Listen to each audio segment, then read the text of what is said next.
నీలోనే ఆనందం నా దేవా, నీలోనే నాకు జీవం. నీలోనే ఆనందం నా దేవా, నీలోనే నాకు జీవం. నిన్న నేడు నిరంతరం మారని దేవా, నిన్న నేడు నిరంతరం మారని దేవా. ఈ లోకమంతా నేను వెదకిన నాకు లేదయ్యా ఎక్కడ ఆనందం. నీ సన్నిధిలో ఒక్క క్షణం గడిపిన నా హృదయం పొంగెను. ఈ లోకమంతా నేను వెదకిన నాకు లేదయ్యా ఎక్కడ ఆనందం. నీ సన్నిధిలో ఒక్క క్షణం గడిపిన నా హృదయం పొంగెను. నా హృదయం పొంగెను.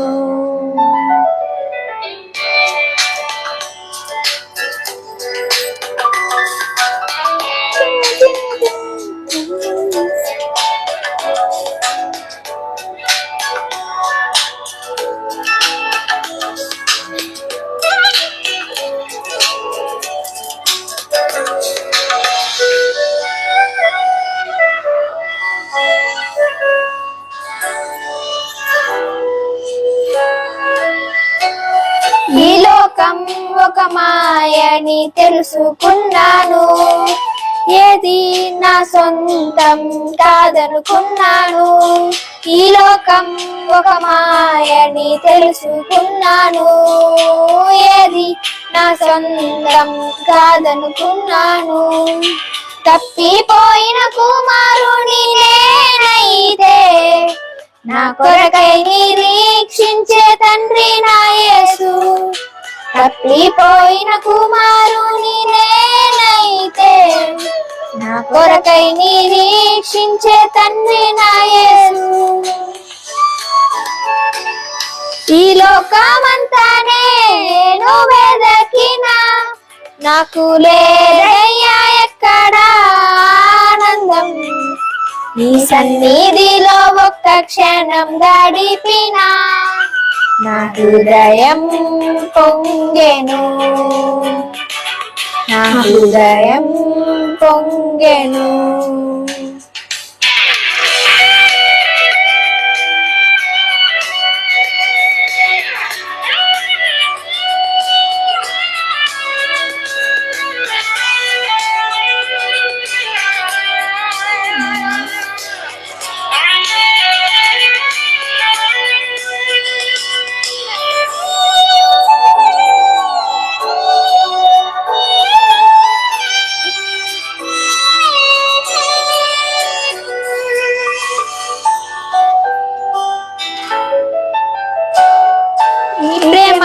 ఏ ప్రేమకు సాటి రాదయ్యా, ఎన్ని ఉన్నా నీతో సరి ఏది కాదయ్యా.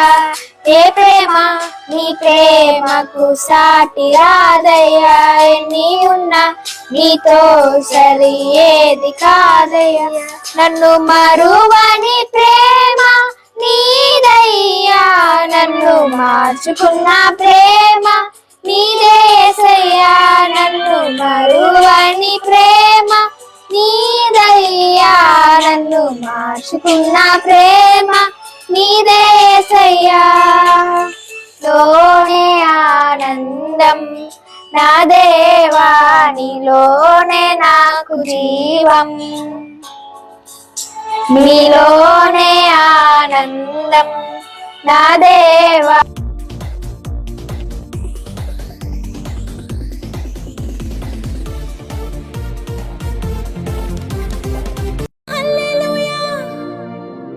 బ్రతుకంతా హల్లెలూయా, హోసన్నా హల్లెలూయా, బ్రతుకంతా హల్లెలూయా ఆరాధింతును, నిన్ను ఆరాధింతును.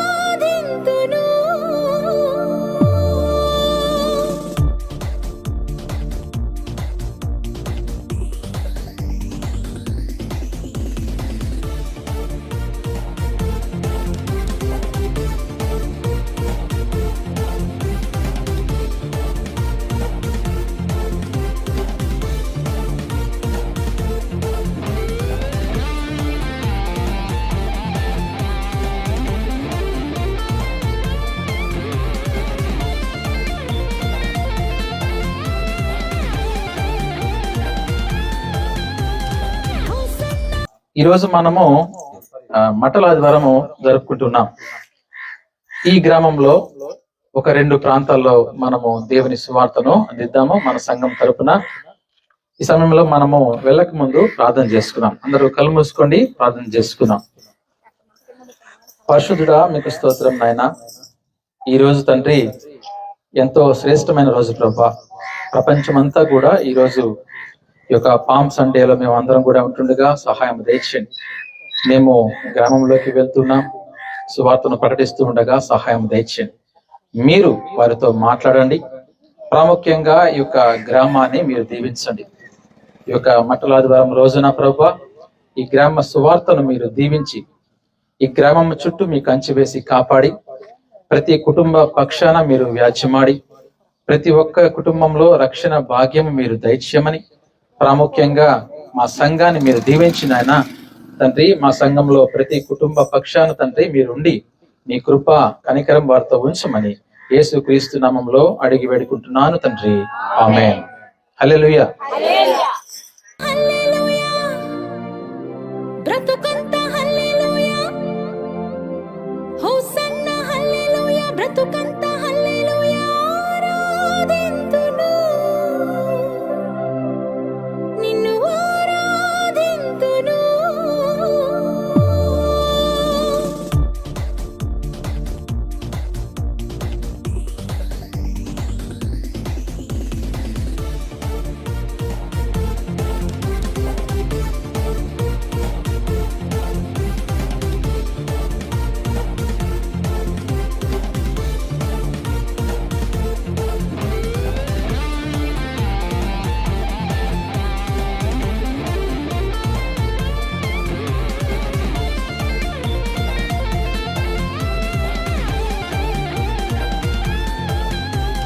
హోసన్నా హల్లెలూయా, బ్రతుకంతా హల్లెలూయా, ఆరాధింతును, నిన్ను ఆరాధింతును, ఆరాధింతును, నిన్ను ఆరాధింతును.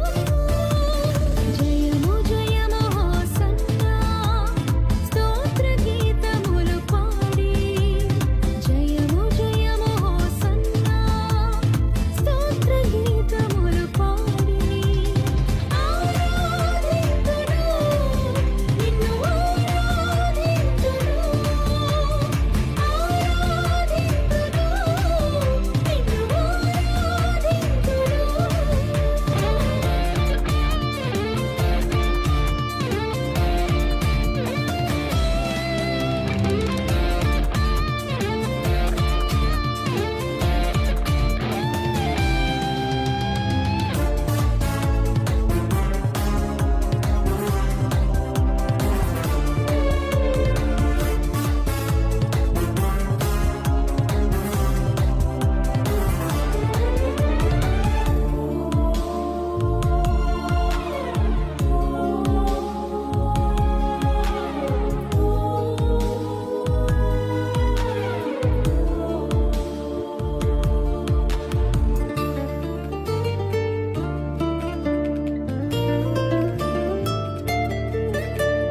లోక పాపాన్ని మోసికొని పోవు దేవుని గొర్రె పిల్లగా. దేవునికి స్తోత్రం. బట్రకాగులు గ్రామంలో ప్రతి ఒక్కరికి కూడా మన ప్రభు అయిన యేసు క్రీస్తు నామంలో ఈ సమయంలో వందనాలు తెలియజేస్తున్నాం. ప్రపంచం అంతా కూడా ఈరోజు ఈ యొక్క దినాన్ని జరుపుకుంటూ ఉంది. దీన్ని ఏమని పిలుస్తారంటే మట్టల ఆదివారము అని పిలుస్తారు.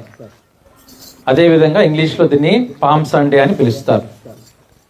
ఈ యొక్క రోజు యొక్క ప్రాముఖ్యత ఏంటంటే యేసుక్రీస్తు వారు శిలువ మరణానికి వెళ్ళక ముందు ఒక వారము ముందు రోజున ఇది జరుపుకుంటూ ఉంటారు. దానికి గల కారణము ఏంటంటే ఈరోజు యేసుక్రీస్తు వారు యెరూషలేములోకి ప్రవేశించినటువంటి దినం. యేసయ్య అనేక సార్లు యెరూషలేములోకి ప్రవేశించాడు, కానీ ఈ రోజు చాలా ప్రాముఖ్యత సంతరించుకుంది. ఆయన యెరూషలేములోకి వస్తున్నప్పుడు అనేక మంది కూడా ఆయనకు తమ వస్త్రాలను పరుస్తూ, అదేవిధంగా ఖర్జూరపు మట్టలను పరుస్తూ ఆయన ఆహ్వానించారు. ఖర్జూరపు మంటలో దానికి సాదృశ్యం ఏంటంటే విజయముకి సంకేతంగా ఖర్జూరపు మంటలు ఉన్నట్టుగా మనం చూస్తున్నాం. కనుక మనం చూసినప్పుడు కూడా పాత నిబంధన గ్రంథంలో కూడా ఒక రాజుకి పట్టాభిషేకం చేస్తున్నప్పుడు ఆ ఖర్జూరపు మంటలు వేసి ఆహ్వానించినట్టుగా మనం చూస్తాం. కనుక ఆ యొక్క యెరూషలేము ప్రాంతం వారందరూ కూడా జయోత్సాహాల మధ్య ఆయన ఆహ్వానిస్తూ తమ విలువైనటువంటి వస్త్రాలను ఆయన కింద పరుస్తూ ఆయనకి ఎటువంటి మట్టి అంటకుండా ఆయన్ని ప్రేమతో ఆహ్వానించారు. కనుక వాళ్ళందరూ కూడా ఆ ప్రాంతమంతా కూడా ఆయన్ని రాజుగా అంగీకరించారు, రాజుగా స్వీకరించారు. అందునిమిత్తమే వాళ్ళు ప్రేమించి వారు జయము జయము అంటూ పాటలు పాడుతూ దేవుణ్ణి స్తుతిస్తూ గణపరుస్తూ ఆ రోజున జరిగింది. కనుక ప్రభునందు ప్రియమైనటువంటి దేవుడు మీ కుటుంబాలను దీవిస్తున్నాడు, ప్రేమిస్తున్నాడు. ఈరోజు ఇక్కడ సువార్త అందిస్తున్నాము. దానికి కారణం ఏంటంటే ఈ ప్రాంతాన్ని ఆయన ఏర్పాటు చేసుకున్నాడు. కాబట్టి మీరు ఈ విషయాన్ని గ్రహించి యేసుక్రీస్తు వారు మన కొరకు ఆయన ఈ లోకంలో జన్మించాడు, మన కొరకు ఆయన సిలువలో మరణించాడు.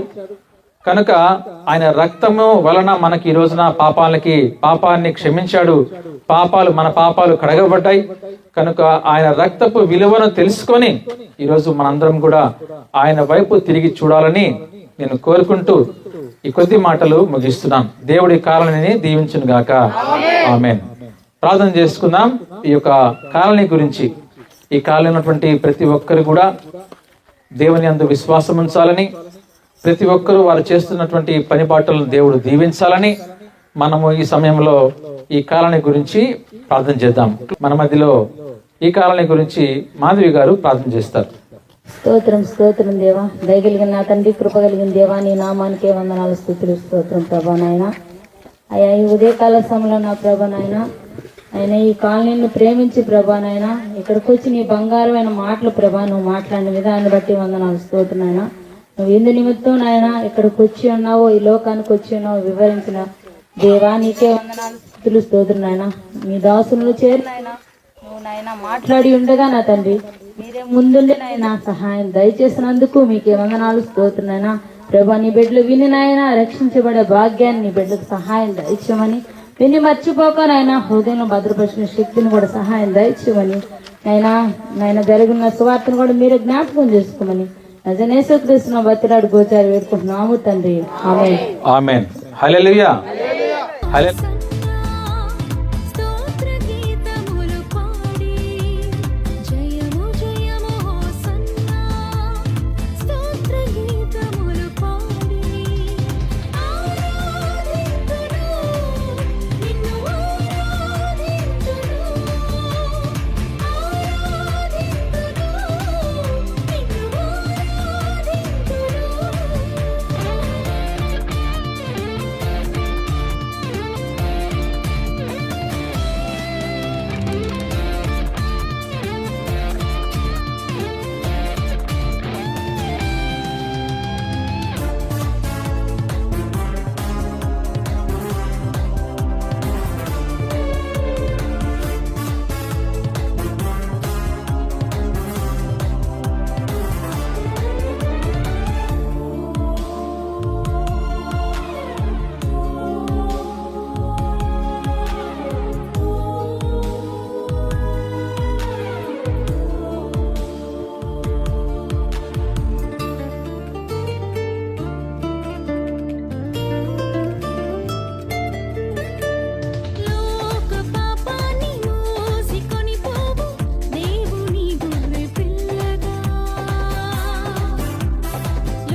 ప్రభునందు ప్రియమైన బట్రకాగోళ్ళు గ్రామస్తులారా, మీ అందరికీ మన ప్రభువైన యేసుక్రీస్తు నామములో తెలుగు బాప్టిస్ట్ చర్చ్ తరపున వందనాలు తెలియజేస్తున్నాం. ఈరోజు ప్రపంచమంతా కూడా ఈ యొక్క మట్టల ఆదివారం జరుపుకుంటూ ఉంది. మీరు చూస్తున్నారు, మా చేతుల్లో, అందరి చేతుల్లో కూడా చక్కగా ఈత చెట్లు మట్టలు ఉన్నాయి. అందుకు చక్కగా అలంకరించి తీసుకొని వచ్చినారు. దానికి కారణము, ఆ రోజుల్లో యేసుక్రీస్తు వారి ఈ లోకంలో ఉన్నప్పుడు ఆయన యొక్క జయాన్ని, ఆయన యొక్క విజయాన్ని మేమందరం కూడా ఈ రోజు ఈ సువార్తగా మేము ప్రకటిస్తున్నాం. ఈ సమయంలో మీ ప్రాంతంలో కొన్ని నిమిషాలు దేవుని వాక్యాన్ని అందించబడుతూ ఉండగా ఎవరైతే ఈ మైక్ ద్వారా వింటున్నారో వారు శ్రద్ధగా వినాల్సిందిగా. ఈ యొక్క వాక్యం అయిపోయిన తర్వాత మీ యొక్క ప్రాంతం గురించి ప్రార్థన చేస్తామో ఆ ప్రార్థనా సమయంలో మీరు కూడా కళ్ళు మూసుకొని ఏకీభవించాల్సిందిగా ప్రేమతో మనవి చేస్తూ ఈ సమయాన్ని మన మధ్యలో మౌనిక గారు కొన్ని నిమిషాలు దేవుని వాక్యాన్ని అందించాల్సిందిగా మనవి చేస్తున్నాం. ప్రభువునందు ప్రియమైనటువంటి గ్రామస్తులారా, మీ అందరికీ యేసుక్రీస్తు వారి యొక్క నామంలో వందనాలు చెల్లించుకుంటున్నాము. ఈ దినము ప్రత్యేకత ఏంటంటే, యేసుక్రీస్తు ప్రభువారు ఈ లోకంలో జీవించినప్పుడు ఆయన సిలువకు చేర్చడానికి ముందుగా విజయోత్సాహముతో ఆయన యెరూషలేమునకు వచ్చినటువంటి సందర్భమును పురస్కరించుకొని ఈ దినం పామ్ సండేగా మేము ఆచరిస్తూ ఉన్నాము. ఈ దినం నేను మీకు చెప్పేది అంటే, యేసయ్య గురించి కొన్ని మాటలు చెప్దామని ఆశపడుతూ ఉన్నాము. పరిశుద్ధ గ్రంథంలో మనం చూసినప్పుడు దేవుడు లోకమును ఎంతో ప్రేమించెను అని మనకు కనిపిస్తా ఉంది. లోకము అంటే మనుషులు అనగా అందరినీ. దేవునికి ఎవరు గొప్పవాళ్ళని లేదు, పేదవాళ్ళని లేదు, చెడ్డవాళ్ళని లేదు, అందగత్తెలని లేదు, అందం లేని వాళ్ళని లేదు. ఆయన అందరినీ ఎంతో ప్రేమిస్తున్నాడంట. ఎంత ప్రేమిస్తున్నాడంటే చాలా ప్రేమిస్తున్నాడు ఆయన.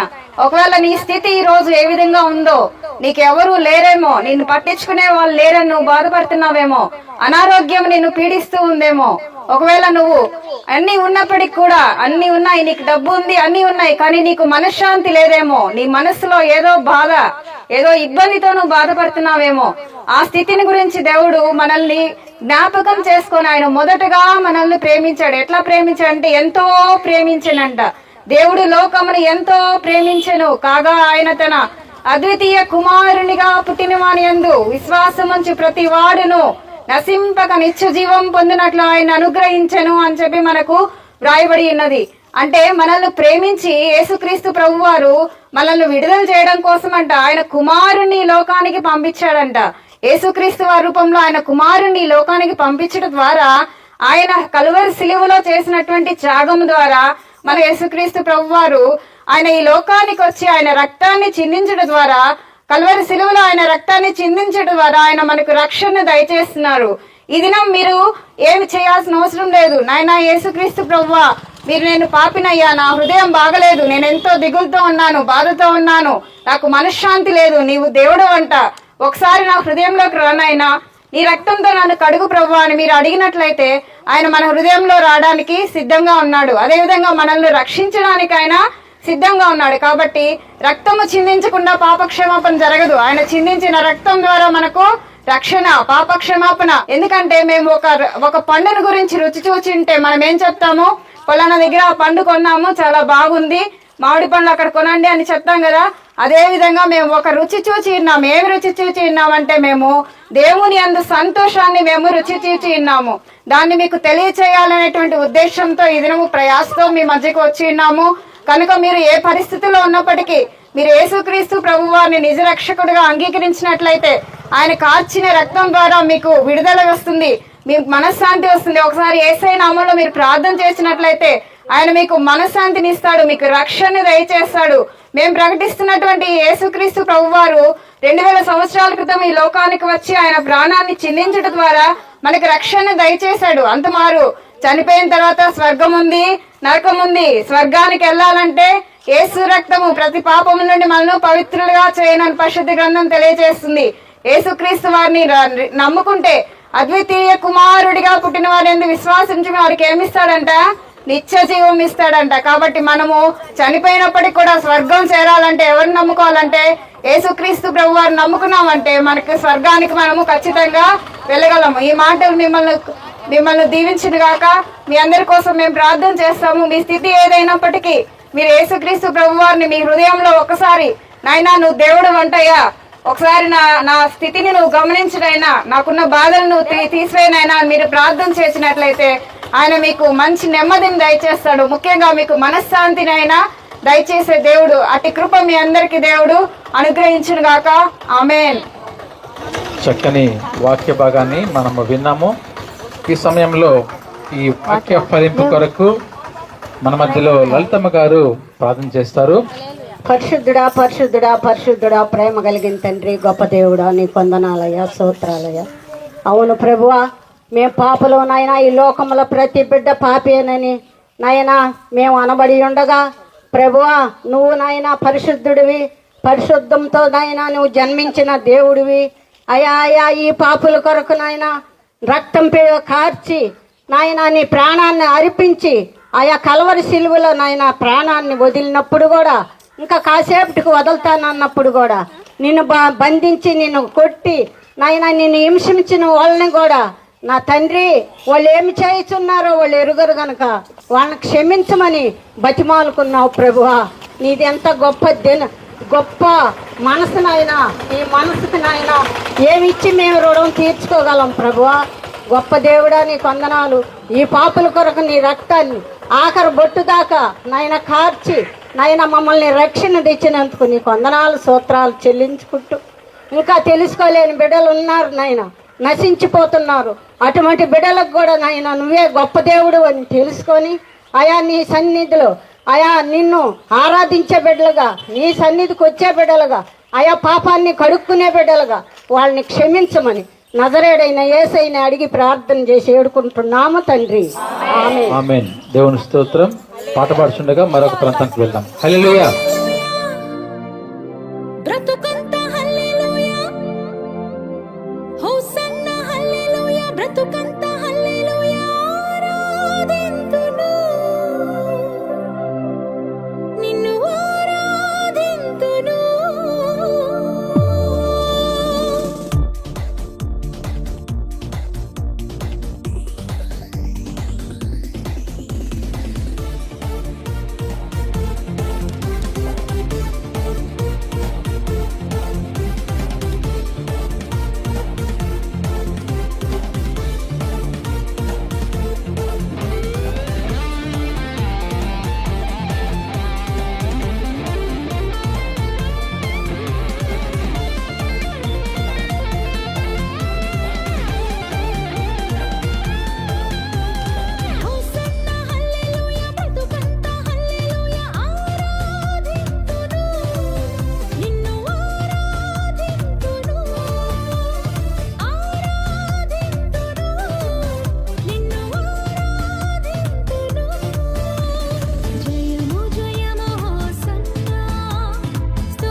దేవునికి స్తోత్రం.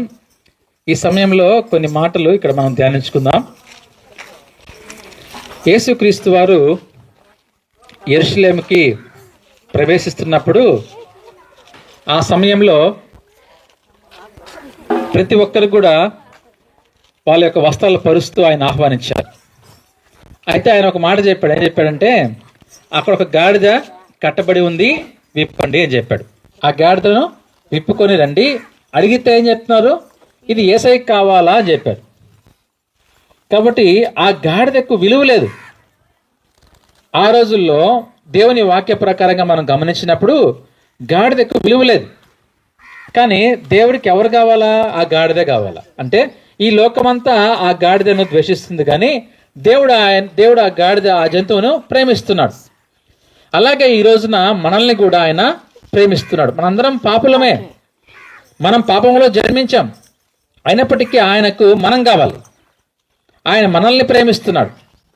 కాబట్టి గమనించినప్పుడు ఆయన అంటున్నాడు, ఆ యొక్క గాడిద కట్టులు విప్పి దాన్ని తీసుకురమ్మంటాడు.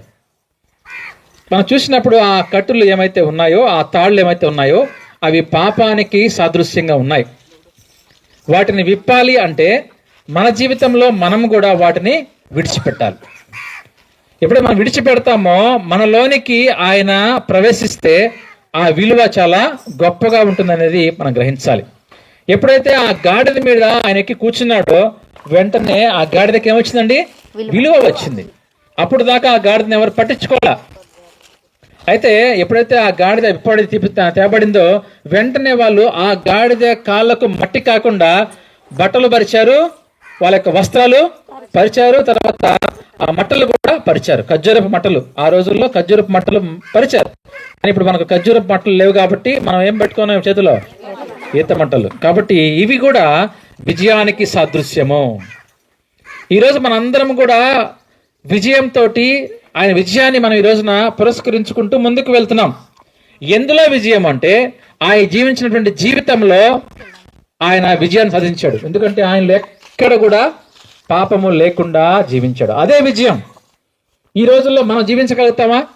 మందిరానికి వస్తావు, బయటికి వెళ్తే మళ్ళీ మారిపోతావు. పాస్టర్ గారి ముందేమో భక్తిగా ఉంటావు, తర్వాత బయటికి వెళ్తే మామూలు మాటలే. కానీ అలా లేదు ఇక్కడ. మనము పూర్తిగా వాటిని విడిచిపెట్టాలి. అప్పుడు దేవుడు మనలోనికి ప్రవేశిస్తాడు. అప్పుడు మనకు ఏమొస్తుంది తెలుసా? మన జీవితానికి విలువ వస్తుంది. కనుక యేసుక్రీస్తు వారు ఈ లోకానికి వచ్చినప్పుడు ఆయన 33.5 సంవత్సరం ఈ లోకంలో జీవించినప్పుడు, 3.5 సంవత్సరం ఆయన సువార్త ప్రకటించినప్పుడు అనేక మందిని కూడా ఆయన స్వస్థపరిచాడు. ఎన్నో అద్భుత కార్యాలు ఆయన చేశాడు. ఆయన చెప్తున్నాడు, మీ పాపాన్ని మీరు విడిచిపెట్టండి, మీరు దేవుని నమ్ముకోండి అని చెప్తున్నాడు. దేవుడి కొద్ది మాటలు మన హృదయంలో భద్రపరిచి దీవించును గాక. ఆమేన్.